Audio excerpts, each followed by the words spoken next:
नहीं कहेंगे कि आप लोग प्रिय मार्ग श्रेय मार्ग के पथिक हो। ठीक है? जीवन में जिस ऊंचाइयों को छू चुके हैं आप लोग, उस ऊंचाइयों से नीचे मत उतरना। समझ में आ गई बात? कभी ढीले मत छोड़ना अपने पतंग को। ठीक है? ऊंचाइयों को छू लिए हैं तो उससे ऊपर बढ़ना, नीचे मत उतरना। नहीं तो कहते हैं ना, नीचे जो ऊंचाइयों को छूता है फिर नीचे उतरने की कोशिश करता है परंतु उतर नहीं पाता है, वो गिर जाता है। और गिर ही जाना स्वाभाविक है। इसलिए श्रेय का मार्ग कभी नहीं छोड़ना चाहिए, नचिकेता की तरह अडिग हो जाना चाहिए जीवन में। ठीक है? अगर इस रास्ते पे यदि आपकी मृत्यु भी हो जाती है ना, श्रेय मार्ग पे चलते हुए कहते हैं भगवान श्री कृष्ण गीता में कि श्रेय मार्ग पे यदि कोई चल दिया है पथिक और रास्ते में चलते चलते उस पथिक की मृत्यु भी हो जाए तो कोई परवाह करने की जरूरत नहीं है। बहुत ज्यादा गम में डूबने की जरूरत नहीं है, बहुत ज्यादा चिंतित होने की जरूरत नहीं है, शोक में होने की जरूरत नहीं है, क्योंकि आपने श्रेय मार्ग का चयन करके उस रास्ते पे आप मरे हो। प्रिय मार्ग पे मरने वाले व्यक्ति अगर कोई मर जाता है तो दुख होता है, पर श्रेय मार्गी को नहीं दुख होता है, क्योंकि उसको पता होता है कि मेरा तो जगह फिक्स, मेरी सीट फिक्स है। ठीक है? श्रेय मार्ग पे चलने वाला व्यक्ति अपना रिजर्वेशन करवा लेता है।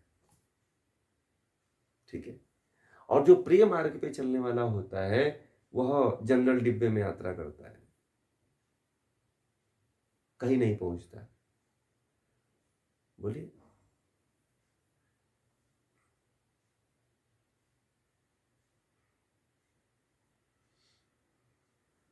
नहीं, काल्पनिक नहीं है, वास्तविक है।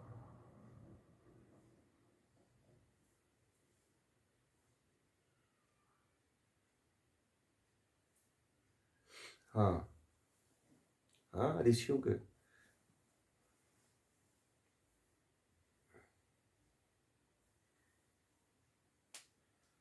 हम्म।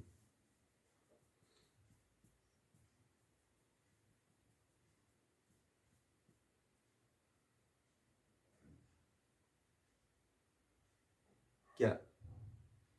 हाँ,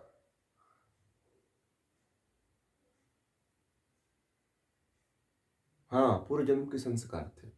हाँ, पूर्व जन्म के संस्कार थे। वह केवल जो है उसका कुछ, जैसे कि श्रेय मार्ग पे पहले वो चला था, मुक्ति के इस श्रेय मार्ग पे उसका पहला जन्म नहीं था, उसके हजारों जन्म नचिकेता को हो चुके थे। केवल क्षण मात्र की आवश्यकता थी, जो मात्र 10 साल की उम्र में, 5 साल की उम्र में ही वह मुक्ति को वर्ण कर गया। वह एक जो मुक्ति के पथ पे चलता है वो उसका एक जन्म का तप नहीं होता है, हजारों जन्मों का तप होता है। इसीलिए आप लोग जिस मार्ग पे चल रहे हो, ये नहीं कहा जा सकता है कि आपको इसी जन्म में मुक्ति मिलेगी। ठीक है? जब तक हो सकता है कि आपको कई जन्म लग जाए, हजारों जन्म लग जाए। हो सकता है कि 2-4 जन्म में भी मुक्ति को प्राप्त कर लो, और ये भी हो सकता है कि आप इस जन्म में भी मुक्ति प्राप्त कर सकते हो। कोई कुछ कह नहीं सकता है। तो इसलिए इस बोलिए, बोलिए।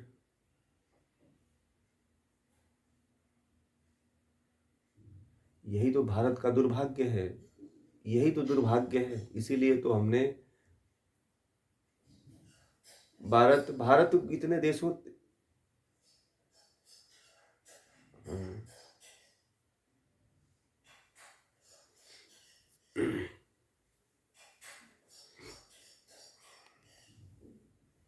वीडियो ऑन कर लीजिए। देखिए, अब बात क्या है मैं बताऊं आपको। हमारा देश जो है लगभग 2000 सालों से गुलाम है, था। ठीक है? था, अभी भी गुलामी है, पूरी तरह से स्वतंत्रता नहीं है कि जिस देश में उसके शास्त्र वहाँ के लोगों को नहीं पढ़ाए जाते हों। ठीक है? तो ये क्या है? ये उस देश का दुर्भाग्य ही है। अभी बताइए, हम इस कार्य को लगभग मुझे करते हुए 2-2.5 साल हो गए। ठीक है? आप बताइए कि आप चलो किसी किन्हीं के माध्यम से आप जुड़ी हैं, पूनम जी जोड़ी हैं या आपको मीनाक्षी जी ने जोड़ा है। उनका सौभाग्य है कि उनका मतलब पुण्य है कि आपको जोड़ दिया। ऐसे बहुत से लोग हैं जिनको ये बातें नहीं पता है कि इन शास्त्रों के साथ जुड़ना बहुत ज़रूरी है, क्योंकि हमारे जीवन का एक अमूल्य जो चाहिए, जो ज्ञान हमें चाहिए वो खो रहा है। हम इसको लगभग 2 साल से प्रयास कर रहे हैं कि लोगों को सही रास्ता दिखाया जाए और ये सही रास्ता दुनिया इस समय का कोई भी व्यक्ति नहीं सिखाना चाहता है। आपको कोई स्वतंत्र नहीं बनाना चाहता है। मैं आपको बता दूँ कि मुझे 2-3 दिन पहले पता चला कि कुछ लोग मैसेज लिख कर के भड़का रहे थे कि ऐसे लोगों से के साथ मत जुड़ो, ऐसे लोग ऐसे हैं, आपको अपने सनातन से दूर कर रहे हैं। तो मैंने कहा कि अगर उसको ऐसा लगता हो तो अपने सनातन के मूल ग्रंथ को लेकर के आए और मेरे साथ शास्त्रार्थ करे और कहे और देखे कि कहाँ पे मैं किसको भटका रहा हूँ। ठीक है? मैंने अभी कहा, जिन्होंने भी मुझे ये बात कहा था, 1-2 दिन की बात है ये, तो वो बोला कि ये जो ज्ञान दे रहे हैं ना, लोगों को भटका रहे हैं। अब बताओ, मैं प्रामाणिक रूप से भटका रहा हूँ या जोड़ रहा हूँ? आप बताओ। या आपको लगता है कि मैं भटका रहा हूँ आपको?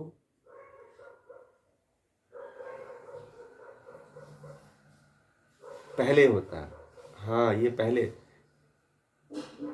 नहीं, संस्कृत में देखिए, मैं संस्कृत के पीछे नहीं जाना चाहता हूँ। आप मैं तो अभी देखिए, अभी यहाँ पे शांति स्वरूप जी अपनी बच्ची को लेके डेली सुन रहे हैं, जब से कहा है। तो आप तो देखिए, एक माध्यम है कि आप जुड़ी हुई हैं तो अपने बच्चों को जोड़िए। ठीक है? तो हाँ, ये ज़रूरी है कि आप और लोगों को जोड़ो। आपका कर्तव्य है कि इस पुण्य में आप, इस यज्ञ में आप और आहुति दो, कि अधिक से अधिक। इसीलिए देखा होगा आप लोगों ने, डेली लोगों को कहा जाता है कि डेली जोड़ो आप, है ना? डेली कहा जाता है कि नए लोगों को आप लोग लाओ लेकर, क्योंकि लोगों को नहीं पता है। जो जुड़ता है वो यही कहता है कि काश मैं पहले ही जुड़ता। ठीक है? क्यों? क्योंकि वह जीवन के ऐसे अमूल्य धरोहर को खो रहा है, जो खोने के बाद पता चलेगा कि हमने क्या खो दिया। अभी हमें लोग क्या, कुछ लोगों को मैसेज लिखे थे, तो मुझे मुझे लोगों ने कहा कि आपके बारे में लोग ऐसे-ऐसे कह रहे हैं कि ये तो सनातन से भटका रहे हैं। मैंने कहा कि प्रमाण लेकर आओ, उस व्यक्ति को बुलाओ। मैंने कहा कि बहुत हँसी की बात है, मुझे तो बड़ा आनंद आया उस व्यक्ति के बारे में जो भी कहा। तो मैंने कहा उस व्यक्ति को लाओ कि देखेंगे कौन सनातनी है, आखिर वो सनातनी है कि हम सनातनी हैं। मैंने कहा कि आ जाए वो मेरे सामने, देखते हैं सनातन की कितना ज्ञान जानता है सनातन के बारे में। और आकर के तर्क भी तर्क कर ले ना, शास्त्रार्थ कर ले। अब लोगों को, जी,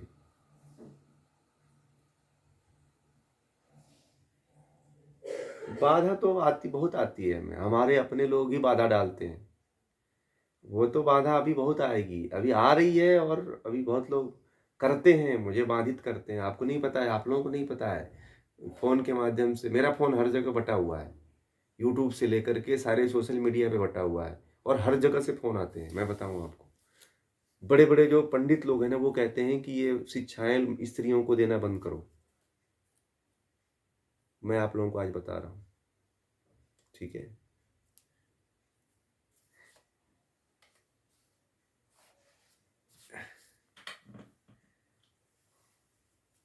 तो बाधाएँ तो बहुत आती हैं, हमारे पास कोई ऐसा दिन नहीं है जहाँ पे बाधे वाले विचार नहीं आते हैं। कोई ऐसा व्यक्ति नहीं हो जो फ़ोन करके नहीं कहता हो कि तुम बंद कर दो। फ़ोन करके ये नहीं कहता हो गायत्री मंत्र का उच्चारण करना बंद कर दो। गायत्री मंत्र का अर्थ बताना बंद कर दो। ठीक है? अभी बहुत सी बातें हैं जो नहीं बताता हूँ। सब डरपोक है।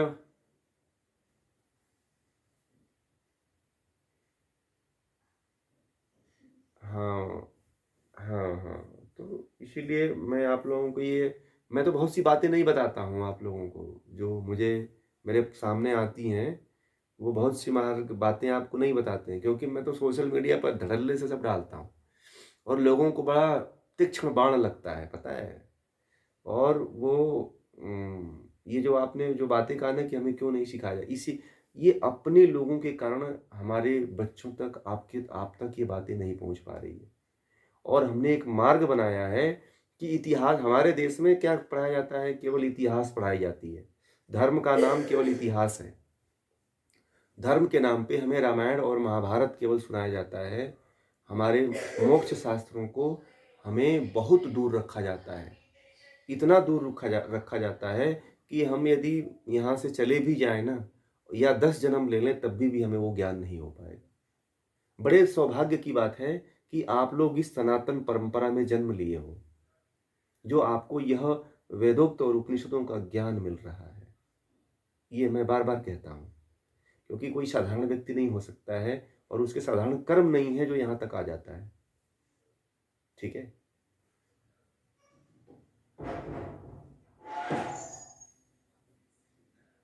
हाँ, वही बात।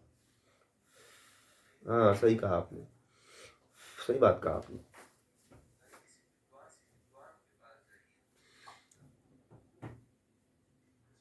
अनिल जी हैं, अनिल जी बेचारे, मैं बता रहा हूँ, अनिल जी अपना पैसा लगा करके लोगों को जोड़ते हैं और डीमोटिवेट करते हैं, मोटिवेट करते हैं सबको। प्रतिदिन जो है 10 लोगों से डेली बात करते हैं वो। कहते हैं कि कम से कम आचार्य जी हम लोगों को जोड़ इसलिए रहे हैं कि कम से कम उनका भला हो जाए। देखिए बेचारे कितना पुण्य का काम कर रहे हैं। वो उनको पता है कि वो बस हो सकता है उसके जीवन में बड़ी क्रांति हो जाए व्यक्ति के। तो कहने का मतलब क्या है कि हमें जो है कोई रास्ता मिल रहा है तो उस रास्ते पे हम तो लाभ लें, उसके साथ साथ दूसरे को भी लाभ दें। धर्म यही कहता है, अध्यात्म यही कहता है। हमारे देश में कभी ये चीज आप लोगों को पता है कि भारत सरकार कभी भी ये शास्त्र पढ़ाने के लिए स्वतंत्रता नहीं देगी, क्योंकि भारत में 35A कानून लगा हुआ है। ठीक है? ये 35A के तहत जो है कोई भी हिंदू अपने शास्त्र को नहीं पढ़ा सकता है। ये भी आपको बता दूं। ठीक है? हाँ, तो इसीलिए तो बोला मैं आपको, भारत के कानून में आप लोगों को एक बता दूं जानकारी के लिए कि भारत के कानून में जो है ये गीता पढ़ने का आपको अधिकार नहीं है, उपनिषद पढ़ने का अधिकार नहीं है, वेद पढ़ने का अधिकार नहीं है। क्या कर लोगे आप बोलो? आप लोगों को ये पता है? 35A और 35, ठीक है? वो जब तक हटेगा नहीं तब तक भारत के पूरे लोग और स्कूल में ये चीज नहीं चल पाएगा। ठीक है? भारत में वो चीज पढ़ाई जाती है।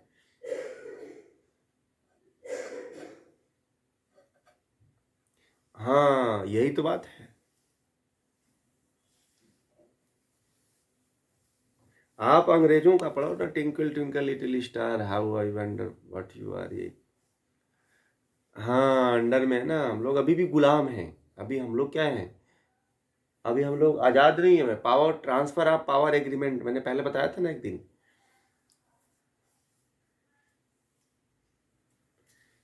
देखिए हमने जो ये कार्य जो है अपने माध्यम से किया है।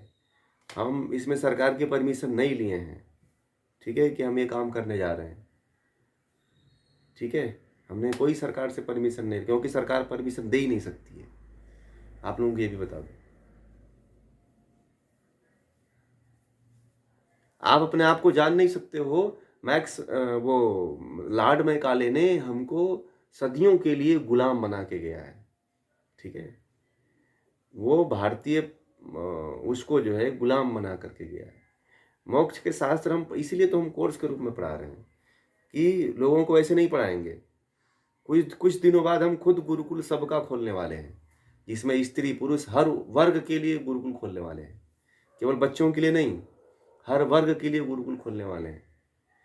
हम उसके एकदम विपरीत धारा में चल रहे हैं, क्योंकि हमारा तो संकल्प है कि हमें तो देना है सबको, और ये ज्ञान सब तक पहुंचाना है, हमारा लक्ष्य है।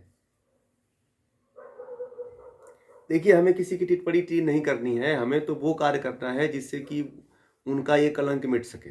ठीक है, हमें कोसने से भी जरूरत नहीं, विरोध लेने से, झगड़ा लेने से कोई मतलब नहीं है। हमें अपनी रेखा खींच देनी है, हमें पुनः स्थापित कर देना है।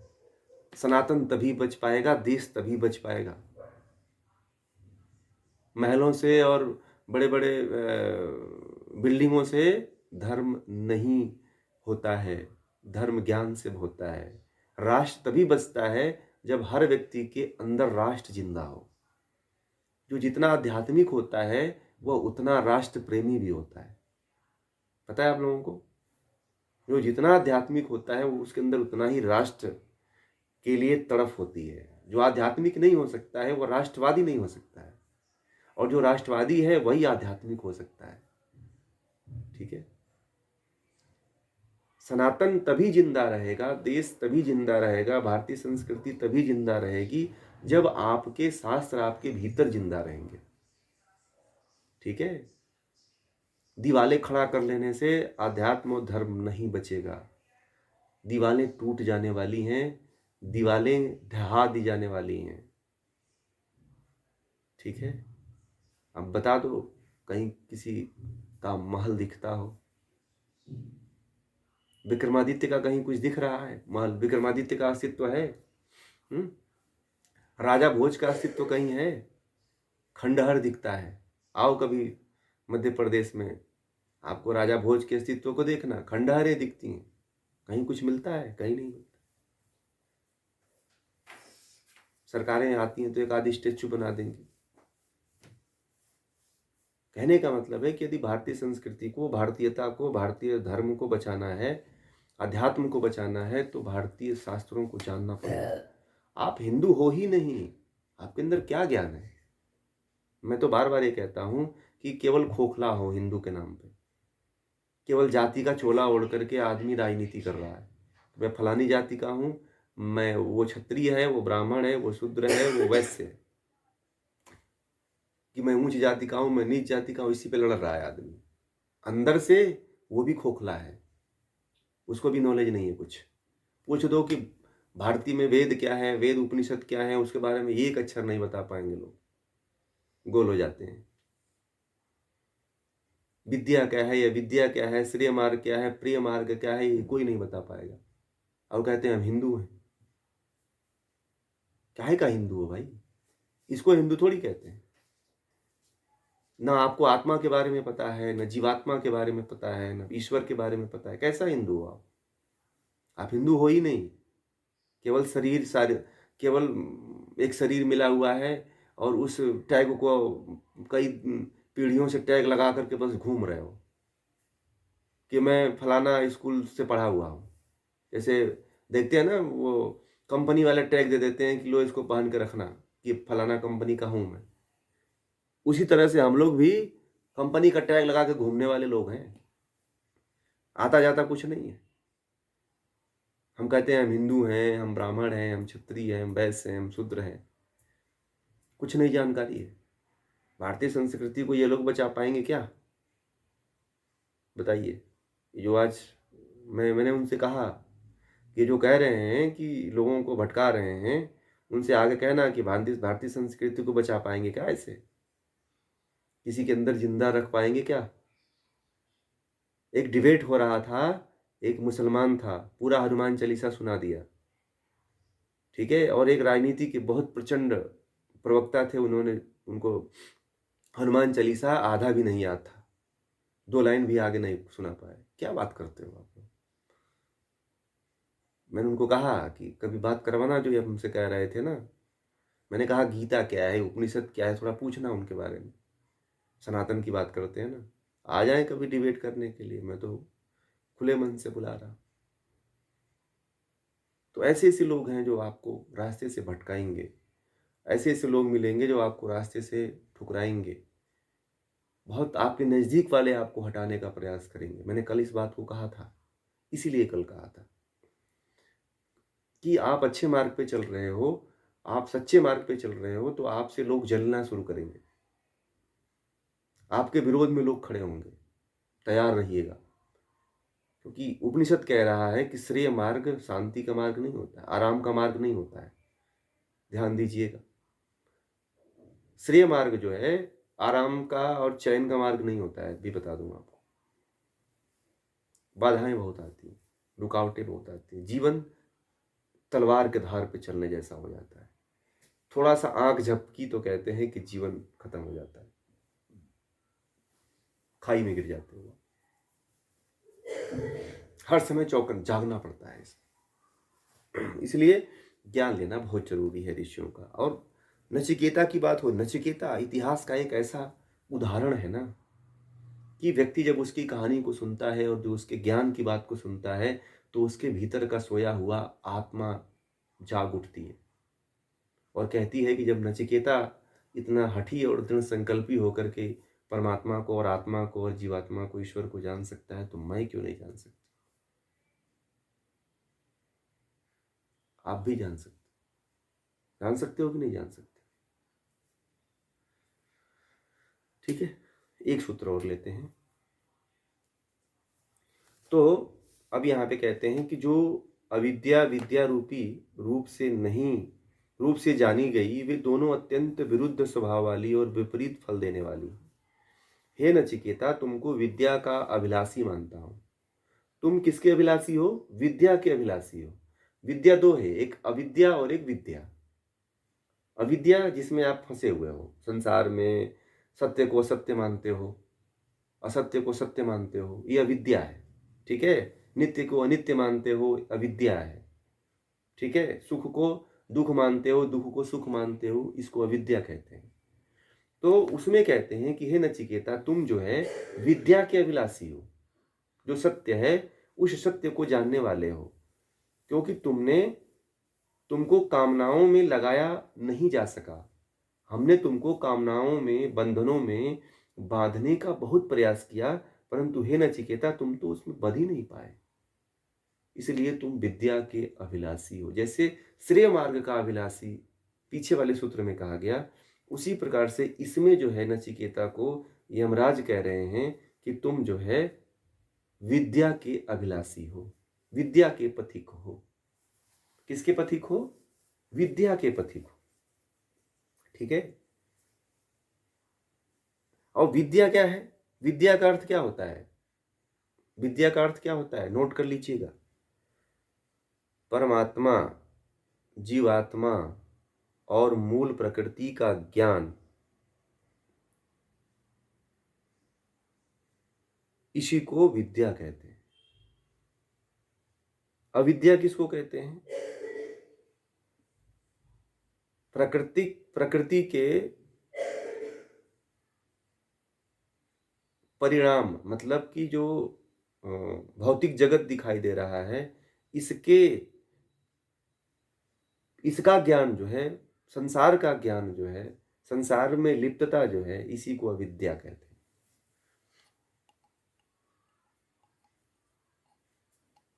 ठीक है,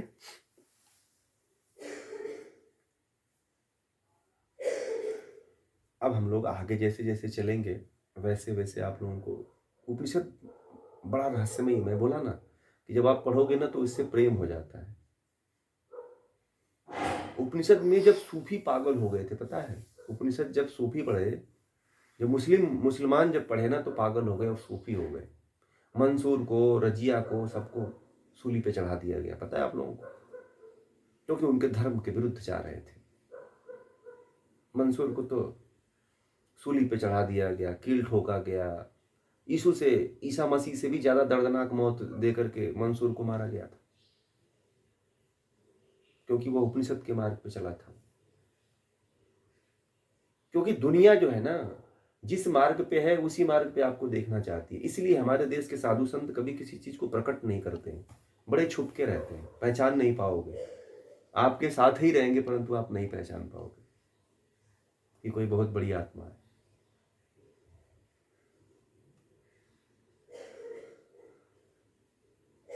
जो ज्ञानी होता है वो सिंपल तरीके से आपकी तरह रहेगा, आपकी तरह बात करेगा, नहीं पहचान पाओगे। उसके लिए वैसा चक्षु चाहिए, वैसा ज्ञान चाहिए कि जिससे आप उसे प्राप्त कर सको, देख सको। देखने के लिए वो चक्षु चाहिए। हर कोई नहीं किसी को पहचान पाता है कि व्यक्ति अच्छा है या बुरा है। हर कोई नहीं महान व्यक्तियों को जान पाता है। और साधु कहते हैं कि साधु कभी लिप्त नहीं होता है और अलिप्त होकर के चल देता है। उसे हर चीज प्राप्त। जब गुरु नानक जो है ना गांव से निकला करते थे, पता है कहानियाँ उनके बारे में। गुरु नानक जब गाँव से निकला करते थे, तो जब गाँव में रुकते थे तो लोग बड़े इधर-उधर की बोलियाँ बोला करते थे। कहते थे कहाँ से आ गया ये आदमी? और जब जाते थे तो लोग कहते थे कि उनको छोड़ते नहीं थे। कहते थे कि इसको जाने मत दो यार, बड़ा अच्छा आदमी है ये। जब शुरुआती दौर में जब नची या गुरु नानक जो है जाते थे, किसी गाँव से गुज़रते थे, वो तो घूमते ही रहते थे। तो गाँव वाले जो होते थे, अन्य लोग हुआ करते थे, वो देख कर के कुछ न कुछ कमेंट या कुछ न कुछ ऐसी बोली बोला करते थे। ठीक है? परंतु जब गाँव से जाने को तैयार होते थे, तो लोग रोकना शुरू करते थे। तो गुरु नानक जानते क्या कहते थे? कहते थे कि तुम्हारे जैसे और भी गाँव के लोग हैं, जो तुम इससे पहले थे ना, वैसे ही कई गाँव के लोग अभी भी तुम्हारे तरह ही हैं।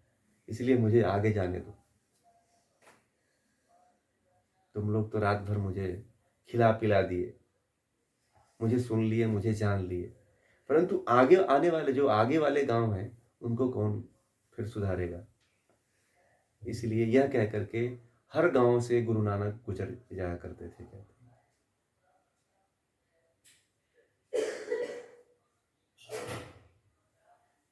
इसीलिए विद्या, अविद्या को समझिए और श्रेय मार्ग की तरफ बढ़िए, विद्या के मार्ग की तरफ बढ़िए। जीवन बड़ा छोटा है। जीवन कब किसका